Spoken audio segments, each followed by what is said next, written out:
I rise to support this timely bill, the amendment to an existing act, which is a Wildlife Conservation and Management Amendment Bill 2020 by my good friend, Senator from Taita Taveta.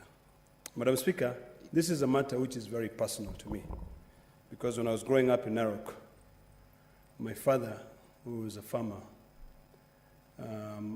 filed a lot of complaints.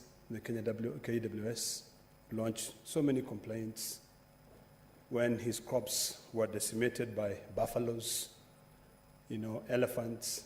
And until today, I was a young boy in school, primary school. But until today, when I'm the Senator of the Republic of Kenya, representing the good people of Narok, where most of the wild animals live, he has never been compensated.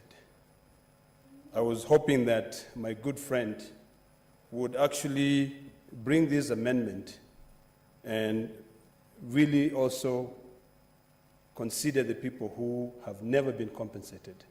And I don't know whether it can be retrospective, but I think it is important to be able to understand what is the cause of all this. Madam Speaker, we human beings are the cause of all these problems. And as we seek to be compensated, we also must take responsibility. During the big debate on the BBI, some of us saw an opportunity to try and bring in certain proposals on how we can be able to minimize this human-wildlife conflict. Madam Speaker, worldwide, people have discussed this, and we are borrowing when we are discussing this issue on the BBI. If you look at the International Journal of Science and Research, you will see a lot of research which has been carried out on how we can solve this problem of human-wildlife conflict. We have encroached into the land which was predominantly occupied by wildlife. But we have also continued to benefit immensely by the tourism activities of tourists when they come and visit this country. We benefit a lot from the Masai Mara Game Reserve, from the Tsavo National Park, when you go all the way to Samburu. But the problem is that we, and also the executive, has never been really eager to ensure that they protect, the population. Madam Speaker, the actions by the Ministry of Tourism have continued to impoverish populations because of ignoring, the plight of people whose crops are destroyed.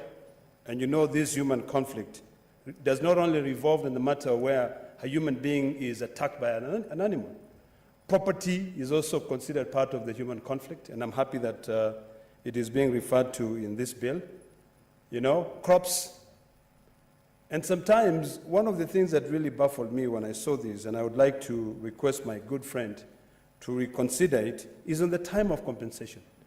Because hypothetically, if I'm working, maybe I'm taking care of my cows, as most people, farmers, and also, pastoralists would do in areas where there are wildlife, there are two dangers there. One, Madam Speaker, if you look at the wildebeest, they carry very dangerous viruses, which once they come in contact with, our domestic animals, they cause a lot of problems like the East Coast fever and even other diseases.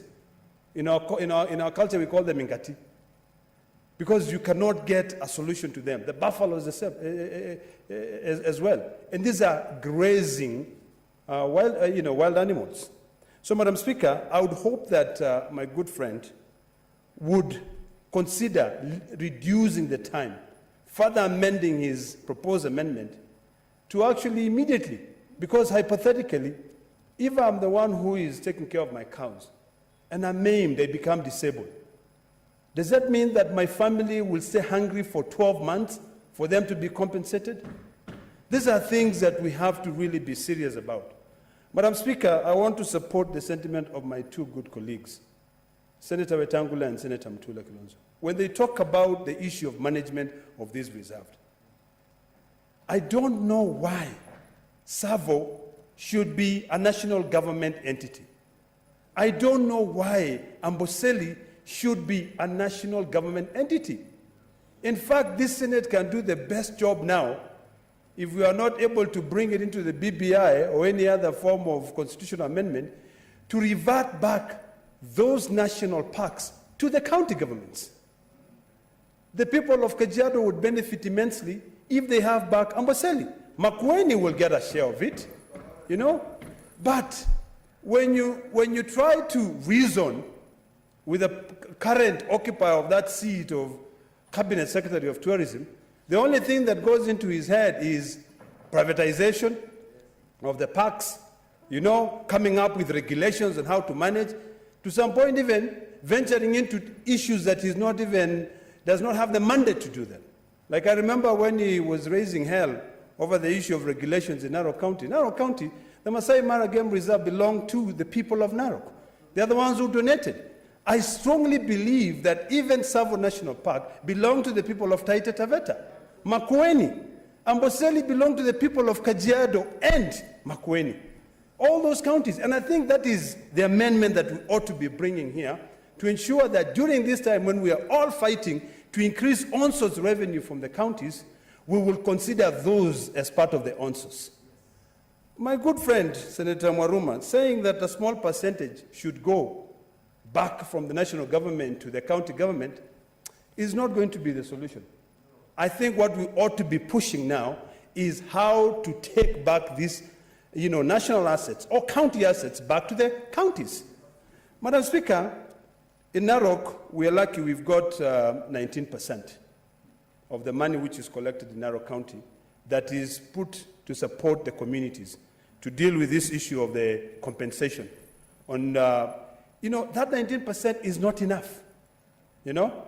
Now, when you talk about a small percentage, about 5% of the national revenue collected from Savo to go back to the communities, if 19% is not enough, what about 5%? I think the argument we should be having on the floor of this House is that how do we revert back the management of these national assets back to the people? Madam Speaker, one of the things that really annoys me is that, you know, we are hungry to get land. We encroach all the way into the parks. But when we bring in an argument and say, let us put a buffer zone, you know, like in the instance of Masai Mara, for instance, there's no reason as to why we should not have a 10-kilometer radius, which is a migration corridor, so that we can limit this human-wildlife conflict. Instead of the ministry thinking about that and trying to create public participation on that, he's talking about privatization. How are we going to help that? Madam Speaker, if you look at the journal, International Journal of Science and Research, dating back to 2014, when they carried out a survey on how to resolve this issue of human-wildlife conflict, most people said, if you cannot create a wildlife conflict, if you're not willing to implement and compensate people, put an electric fence.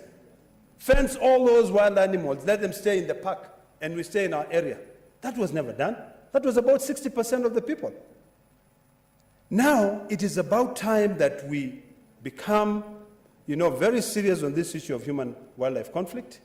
We should not only prioritize the issue of compensating wildlife and not compensating human beings.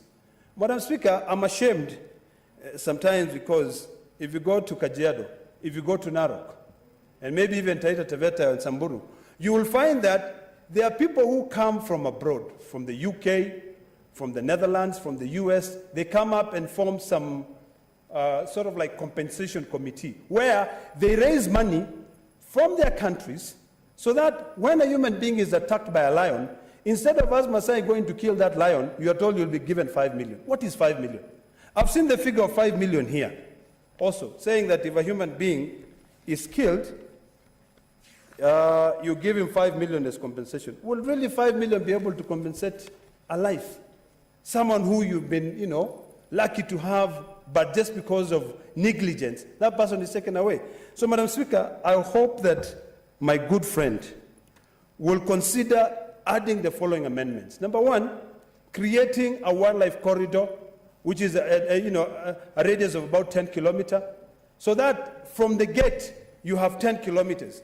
Let me tell you, Madam Speaker, what is happening in Narok today. People, even some of us members in this House, and even others who are big cabinet secretaries, other politicians, they've all gone to Narok to purchase land. They buy land next to the park. And when they buy that land next to the park, Madam Speaker, do you know what they do? They put an electric fence. And they go all the way to the river, Mara River. So when a wildebeest is trying to cross because he doesn't want to graze in a place where there's high grass and is going to the place which has been destroyed by domestic animals, it is hit by the electric fence and it dies. Madam Speaker, if you traverse the county of Narok, if you go by air, you will be shocked, by carcasses of dead animals, most of them killed by an electric fence. So if you really want to have this electric fence, why do you have to go buy land all the way to the park? I think certain regulations should come in place that no one should be allowed to build any house next to the park. Earlier on I had my good friend Senator from Nandi talking about a gentleman who built a camp in the migration corridor. In fact, the fact is, what happened then is that this gentleman who had constructed a park, constructed in a place which was further from where the crossing happens. But because of the degradation of our land, when it rained, when we were able to safeguard the Mau forest, all of a sudden there was a lot of water. So what happened is that the place which had been destroyed, there was more water. Those animals could not cross there. So they managed to move up. I think what we need to do now, because that person was always in the right place, I think we need to look at all activities, human activities. Because the more we destroy the park, the more we destroy wild animals. And the more people will be attacked by these wild animals when they are looking for a place to run to. So these human activities must also be taken into consideration as a way to safeguard these domestic and wildlife animals that we all depend on.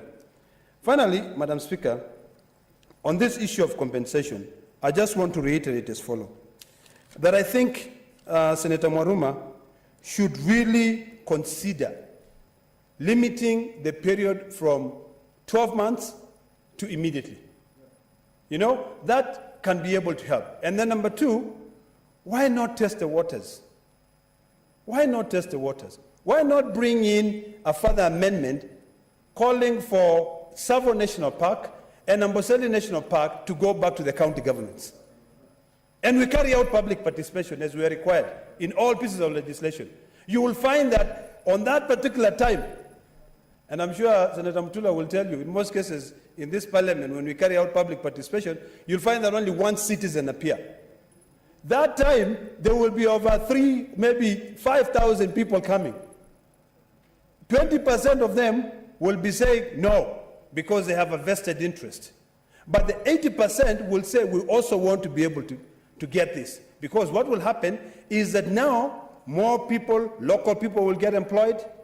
But currently, what is happening, Madam Speaker, if you go to Kajiado County, and if you go to Tsavo National Park, around that Taita Taveta, people will tell you in kitu ya serikali bana, hatuna haja naye. Because even the people who work there are not residents from that area. They are not locals. There are people who are imported from other parts of the country to come and man an asset for the national government. And Madam Speaker, one thing which is actually even upsetting the most is that even though that is an asset for the national government, it is only a few, it is a cabal that benefits from the proceeds, from the money which is generated from those national parks. It is not everyone. Madam Speaker, I would dare KWS to publish their audited financial statements. Let them tell us how much they generated last year from the revenue of people entering those parks. We want them to tell us how much of that money went back into the community. We want them to tell us, what are their plans in terms of ensuring that they minimize this human-wildlife conflict. So, Madam Speaker, as I wind up, because I see my time is up, this attack on humans, attack on livestock, crop raiding, and property damage, I would beseech my colleague to put a figure on each one of them. Also on this time, because if your property is damaged, where are you going to sleep? You want to wait for 12 years? You'll be sleeping outside? You know? If your crops are damaged and you expect to be able to feed on them, will you continue just languishing in poverty, yet you did everything humanly possible to elevate yourself from impoverishment? So, Madam Speaker, I fully support this amendment, and I do hope that during the committee stage, and I hope that Senator Mwaruma will be welcoming for us to bring in amendments to test the waters, because it's about time that we limit the role of the Cabinet Secretary Balala to being just another cabinet without a portfolio. Thank you, Madam Speaker.